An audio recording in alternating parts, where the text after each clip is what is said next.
बिस्मिल्लाहिर्रहमानिर्रहीम अस्सलाम वालेकुम दोस्तों, तुसीं वेखदे पे हो होता पंजाब टीवी ते मैं तुहाडा मेज़बान मुहम्मद अवैस।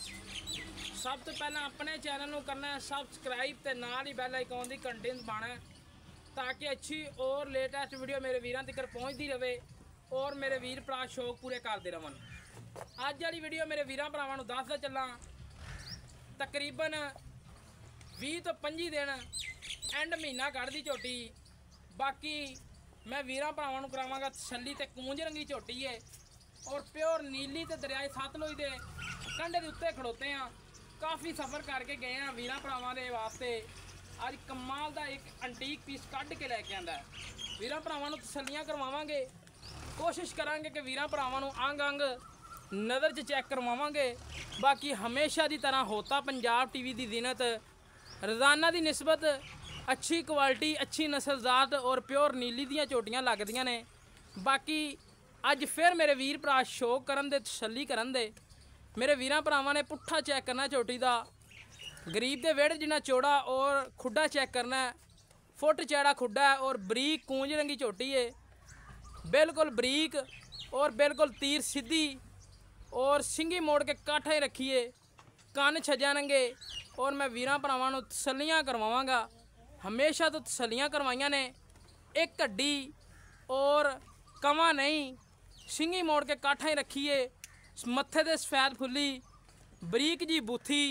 और मैं वीरां भरावां नूं तसल्लियां करवाना हमेशा की तरह तसल्लियां करवाइयां ने।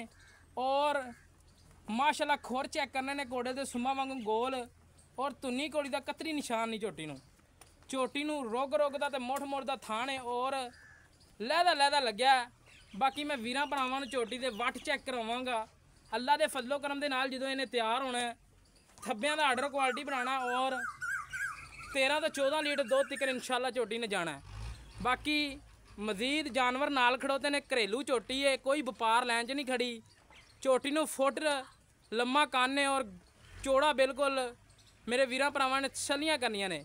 अगों अं लगती जिवें 3 महीने की कट्टी है, तो पिछों माशाल्लाह चंगी वड्डी और चौड़ी झोटी है।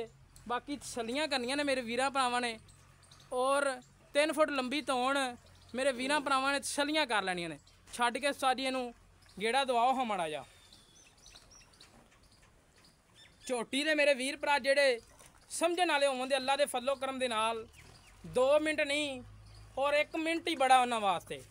बाकी और झोटी लगी हुई है, कान तो फड़ो तो जिधर मर्जी लई जाओ, कोई परवाह नहीं झोटी नूं।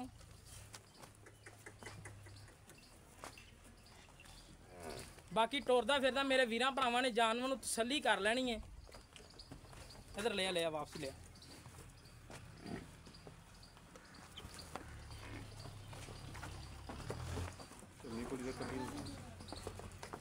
धुन्नी घोड़ी तो बिल्कुल पाक साफ और झोटी नूं माशाल्लाह वदर चेक करने ने और रसगुल्ले चेक करने ने, लहदा लहदा और गिट गिट दी विरल तो हुणे माशाल्लाह लगे ने। बाकी तसल्लियां कर लैनियां मेरे वीरां भरावां ने। बाकी धुन्नी घोड़ी बिल्कुल कोनी, वक्खी बिल्कुल छोटी और झोटी नूं कवां नहीं, झोटी नूं बरीकियां पूरियां। अल्लाह दे फजलो करम दे नाल जिथे जावेगी उत्थे नाम पैदा करेगी कि वाकई ही दरियाए सतलुज दे कंढे तो कोई जानवर आया और शौक पूरे कराए ने उसने। बाकी सारी डिटेल तसल्लियां करवावांगे। बरीक बिल्कुल चमड़ी बिल्कुल बरीक और रेशम की तरह बरीक और अल्लाह दे फजलो करम दे नाल वट झोटी नूं आई ने, थब्बे वाले वट ने। बाकी नसीब ने मेरे वीरां भरावां ने जिन्हें लैनी है उन्हां दे नसीब ने। बाकी पहला ने अल्लाह खैर करे इंशाल्लाह टाइम जो आया तो इंशाल्लाह ना पैदा करेगी नीली का। बाकी जानवर की परख उदों ही होंदी है जो जानवर के उत्ते खड़ोवो तो जानवर नूं तसल्ली नाल कोई वीर भरा पढ़े। बाकी डिटेल सारी लैने मालकां कोलों की हिसाब किताब टोर फेर के तसल्लियां करवा दो भाजी। झोटी नूं कणक के दाने रंगी सूह है और बिल्कुल कोई परवाह नहीं झोटी नूं। अल्लाह दे फजलो करम दे नाल झोटी तैयारियां दे विच ते झोटी नूं कोई परवाह नहीं।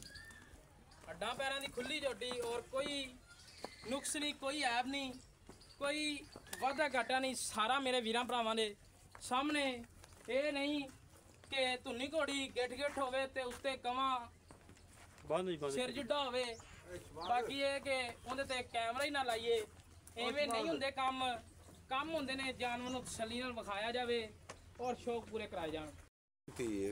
ਆ ਮੱਝ ਮਾਸ਼ਾਅੱਲਾ ਇਸ ਦੀ ਧੀ ਹੈ, ਬਿਲਕੁਲ ਮੇਰੇ ਵੀਰਾਂ ਭਰਾਵਾਂ ਨੇ ਤਸੱਲੀਆਂ ਕਰਨੀਆਂ ਨੇ, ਬੁੱਚ ਪਾਏ ਨੇ ਔਰ ਮੇਰੇ ਵੀਰਾਂ ਭਰਾਵਾਂ ਨੇ ਚੈੱਕ ਕਰਨੇ ਨੇ, ਠੱਪੇ ਲੱਗੇ ਨੇ, ਰੋਗ ਦਾ ਥਾਣੇ ਤੋਕੜ ਹੋ ਗਿਆ। ਅੱਲਾ ਦੇ ਕਰਮ ਨਾਲ 10 ਤੋਂ 12 ਲੀਟਰ ਮਾਸ਼ਾਅੱਲਾ ਕਰ ਰਹੀ ਹੈ। 8ਵਾਂ ਮਹੀਨਾ ਗੱਭਣ ਨੂੰ ਹੈ ਤੇ 10 ਤੋਂ 12 ਕਿਲੋ ਮਾਰਕਾਂ ਦਾ ਕਹਿਣੇ ਕਿ ਦੁੱਧ ਕਰ ਰਹੀ ਹੈ। ਬਾਕੀ ਚੰਗੀ ਨਸਲ ਜ਼ਾਤ ਦੀ ਝੋਟੀ ਹੈ ਤੇ ਅੱਖ ਬਿੱਲੀ ਹੈ ਔਰ ਮੱਥੇ ਤੇ ਸਫੈਦ ਫੁੱਲੀ ਹੈ, ਕਿੰਗਰੀ ਵਾਲਾ ਸਿੰਘ ਹੈ। ਔਰ ਮੇਰੇ ਵੀਰਾਂ ਭਰਾਵਾਂ ਨੇ ਸਾਰੀ ਇਹਨਾਂ ਦੇ ਥਣ ਚੈੱਕ ਕਰਾਓ, ਹਵਾਨਾ ਚੈੱਕ ਕਰਾਓ, ਤੋਕੜ ਹੋ ਕੇ ਮਾਸ਼ਾਅੱਲਾ ਹਵਾਨਾ ਚੈੱਕ ਕਰਾਓ। ਚਵਾਈ ਹੋ ਗਈ, ਸ਼ਾਮ ਤਕਰੀਬਨ 6:30-7 ਦਾ ਟਾਈਮ ਹੈ। ਬਾਕੀ ਝੋਟੀ ਨੂੰ ਚਵਾਈ ਹੋ ਗਈ ਹੈ, ਨਹੀਂ ਤਾਂ ਅੱਲਾ ਦੇ ਕਰਮ ਨਾਲ ਫੱਟੇ ਲਾਈ ਖੜੋਤੀ ਹੁੰਦੀ ਹੈ ਤੋਕੜ ਹੋ ਕੇ ਵੀ। ਚਲੋ ਜੀ ਆਓ ऐसा में अस्सलाम वालेकुम जी। भाई साहब की नाम है अपना? ਮੁਹੰਮਦ ਅਸਲਮ। ਆਈ ਸਾਹਿਬ ਗੱਲਾਂ ਕਰਨੀਆਂ ਆਪਾਂ ਖਰੀਆਂ ਤੇ ਸੱਚੀਆਂ ਜਿਹੜੀਆਂ ਆਪਣੇ ਜਾਨਵਰ ਦੇ ਵਿੱਚ ਪਾਈਆਂ ਜਾਂਦੀਆਂ ਨੇ, ਲੋਕਾਂ ਤਰ੍ਹਾਂ ਪੰਡਾ ਨਹੀਂ ਆਪਾਂ ਪਾਉਣੀਆਂ। ਠੀਕ ਹੋ ਗਿਆ ਜੀ। ਆਈ ਸਾਹਿਬ ਆਪਣੀ ਝੋਟੀ ਕਿੰਨੇ ਮਹੀਨੇ ਦੀ ਗੱਭਣ ਹੈ? ਇਹ 20 ਤੋਂ 25 ਦਿਨ ਲੱਗੇਗੀ, ਜ਼ਿਆਦਾ ਲਿਆ ਤੇ 1 ਮਹੀਨਾ ਲੈ ਜਾਏਗੀ। ਜ਼ਿਆਦਾ ਲਿਆ ਤੇ 1 ਮਹੀਨਾ, ਨਹੀਂ ਤਾਂ 20 ਤੇ 25 ਦਿਨ ਅੰਦਰ ਸੂ ਪੈਗੀ। ਬਿਲਕੁਲ ਠੀਕ ਹੋ ਗਿਆ ਜੀ। ਬਾਕੀ ਐਸੇ ਮੱਝ ਦੀ ਧੀ ਹੈ। ਅੱਛਾ ਜੀ। ਹਾਂ ਤੇ ਉਹ ਜਦੋਂ ਪੂਰੇ ਜੋਬਨ ਵਿੱਚ ਮਤਲਬ ਤਾਜ਼ੀ ਸੂਈ ਨਾ, ਹਾਂਜੀ 15-16 ਲੀਟਰ ਕਰ ਦੇਗੀ। 16 ਲੀਟਰ ਮਾਸ਼ਾਅੱਲਾ। ਹਾਂ ਠੀਕ ਹੋ ਗਿਆ। ਹੁਣ ਵੀ ਤੁਸੀਂ ਕਹਿੰਦੇ ਪੈ ਜੇ ਕਿ ਤੋਕੜ ਹੋ ਕੇ 10 ਤੋਂ 12 ਕਿਲੋ ਇੰਨਾ ਹੈ, ਬਿਲਕੁਲ 10-12 ਕਿਲੋ ਹੁਣ ਤੇ ਚੋਲੀ। ਹਾਂਜੀ ਤੇ ਭਾਈ ਸਾਹਿਬ ਇਹ ਜਿਹੜੀ ਝੋਟੀ ਆਪਣੀ ਲਾਡਾ ਨਾਲ ਪਾ ਰਹੀ ਹੈ? ਲਾਡਾਂ ਨਾਲ ਪਾਲੀ ਹੈ। ਅੱਛਾ ਜੀ। ਸਿਰਫ ਜ਼ਰੂਰਤ ਨਾਲ, ਵੈਸੇ ਅਸੀਂ ਵਾਲ ਪੱਟ ਕੇ ਨਹੀਂ ਦਿੰਦੇ। ਕੋਈ ਸ਼ੱਕ ਨਹੀਂ, ਸੋਹਣੀ ਗੱਲ ਕੀਤੀ। ਜ਼ਰੂਰਤ ਦੇ ਮੁਤਾਬਕ ਬੰਦਾ ਇਹ ਕਦਮ ਚੁੱਕਦਾ। ਬਾਕੀ ਆਈ ਸਾਹਿਬ ਗੱਲਾਂ ਆਪਾਂ ਉਹੀ ਕਰ ਰਹੀਆਂ ਜਿਹੜੇ ਆਪਣੇ ਜਾਨਵਰ ਦੇ ਵਿੱਚ ਪਾਈਆਂ ਨੇ।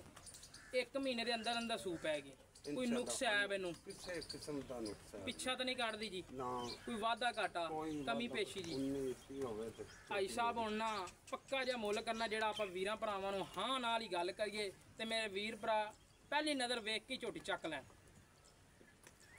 ਪੱਕਾ ਮੁੱਲ ਲੈਣ ਦੇਣ ਵਾਲੀ ਹਾਂ ਨਾ ਵਾਲੀ ਗੱਲ। ਮੁੱਲ ਤੇ ਅਸੀਂ ਕਰਦੇ ਹਾਂ ਜ਼ਿਆਦਾ, ਪਰ 4.5 ਲੱਖ ਦੀ ਝੋਟੀ ਦਿਆਂਗੇ। 4.5 ਲੱਖ ਦੀ ਝੋਟੀ ਹਾਂ ਨਾਲ ਹੀ ਗੱਲ ਹੈ। ਹਾਂ ਨਾਲ ਹੀ ਗੱਲ। ਵਿੱਚੋਂ ਪਿਆਰ ਮੁਹੱਬਤ ਆਪੇ ਕਰਦੇ ਹੋ। ਤੁਹਾਨੂੰ ਪਤਾ ਹੈ ਕਿ ਗਰਮੀ ਦੇ ਵਿੱਚ ਚੱਲ ਕੇ ਆ ਆਰਫ ਵਾਲੇ ਤੋਂ ਦਰਿਆ ਦੇ ਉੱਤੇ। ਸਹੀ। ਤੇ ਸਫ਼ਰ ਤੁਹਾਨੂੰ ਪਤਾ ਡੰਡੀਆਂ ਦੇ ਉੱਤੋਂ ਦੀ ਆਏ ਆ ਤੇ ਬਾਕੀ ਮੇਰੇ ਵੀਰਾਂ ਨੂੰ ਪਤਾ ਹੀ ਹੈ ਦਰਿਆ ਦਾ ਏਰੀਆ। ਤੁਹਾਨੂੰ ਜਿਹੜਾ ਤਕਲੀਫ ਕਰਕੇ ਆਏ ਜੇ ਕੋਈ ਕਿਰਾਇਆ ਪਾੜਾ ਵਿੱਚ ਕੋਈ ਮੁਹੱਬਤ ਕਰਨਾ ਕਿੰਨੀ ਕਰ ਦਿਓਗੇ? ਮਾੜੀ ਮੋਟੀ ਦੱਸ ਦਿਓ ਨਾ, ਫਿਰ ਉਸ ਹਿਸਾਬ ਨਾਲ ਬੰਦਾ ਮੈਨੇਜ ਕਰ ਲੈਂਦਾ। ਕੋਈ 10,000 ਰੁਪਏ। ਕੋਈ 10,000 ਰੁਪਏ ਛੱਡ ਦਿਓਗੇ। ਠੀਕ ਹੋ ਗਿਆ, ਮਿਹਰਬਾਨੀ। ਅਗਰ ਕੋਈ ਵੀਰ ਭਰਾ ਮੌਕੇ ਤੇ ਆ ਜਾਂਦਾ ਉਹਦੇ ਆਸੇ ਥੋੜੀਆਂ ਬਹੁਤੀਆਂ ਹੋਰ ਚਾਹਤਾਂ ਕਰ ਲੈਣੀਆਂ ਨੇ, ਇਹ ਮਿਹਰਬਾਨੀ ਹੈ। ਹੋਰ ਨਾ ਕਰਵਾਓ ਨਹੀਂ ਕਿਉਂਕਿ ਅਸੀਂ 5 ਲੱਖ ਦਾ ਮੁੱਲ ਕਰਦੇ ਹਾਂ। ਅੱਛਾ ਜੀ। ਹਾਂ ਤੁਹਾਡੇ ਨਾਲ ਪਹਿਲੇ ਹੀ ਤੁਸੀਂ ਆਖਿਆ ਲੈਣ ਦੇਣ ਵਾਲੀ ਗੱਲ ਕਰਨੀ। ਹਾਂਜੀ ਲੈਣ ਦੇਣ ਵਾਲੀ। ਹਾਂ ਬਾਕੀ ਹਮੇਸ਼ਾ ਤੋਂ ਜੀ ਇਸੇ ਤਰ੍ਹਾਂ ਹੀ ਮਾਸ਼ਾਅੱਲਾ ਆਪਣਾ ਚੈਨਲ ਚੱਲਦਾ, ਲੈਣ ਦੇਣ ਵਾਲੀ ਗੱਲ। ਸਹੀ। ਪੰਡਾ ਨਹੀਂ ਕਦੀ ਪਵਾਈਆਂ। ਸਹੀ। ਇਹ ਨਹੀਂ ਵੀ ਆਣ ਕੇ ਕਹਿ ਰਹੀਏ ਇੰਨਾ 10 ਲੱਖ ਮੁੱਲ ਕਰ ਲਓ ਜੀ, 20 ਲੱਖ ਕਰ ਲਓ ਜੀ ਤੇ ਐਂ ਕਰ ਲਓ ਜੋ ਕਰ ਲਓ। ਨਹੀਂ, ਗੱਲ ਉਹੀ ਕੀਤੀ ਜਿਹੜੀ ਖਰੀ ਤੇ ਸੱਚੀ ਕੀਤੀ। ਬਾਕੀ ਮੇਰੇ ਵੀਰ ਭਰਾ ਜਿਵੇਂ ਕਹਣ ਉਵੇਂ ਇਨਸ਼ਾਅੱਲਾ ਆਮੀਨ ਹੈ। ਬਾਕੀ ਅੱਜ ਵਾਲੀ ਵੀਡੀਓ ਅੱਛੀ ਲੱਗੇ, ਸਾਡਾ ਰਾਬਤਾ ਨੰਬਰ 0306 51 10 914। ਇਹ ਕਾਲ ਨੰਬਰ ਹੈ, ਇਹ ਹੀ WhatsApp ਨੰਬਰ ਹੈ, ਇਹ ਹੀ ਈਮੋ ਨੰਬਰ ਹੈ। ਇਸੇ ਤਰ੍ਹਾਂ ਅੱਜ ਆਪਦੇ ਮੇਜ਼ਬਾਨ ਨੂੰ ਦਿਓ ਇਜਾਜ਼ਤ। ਪਾਕਿस्तान अल्लाह निगहबान पाक आर्मी जिंदाबाद।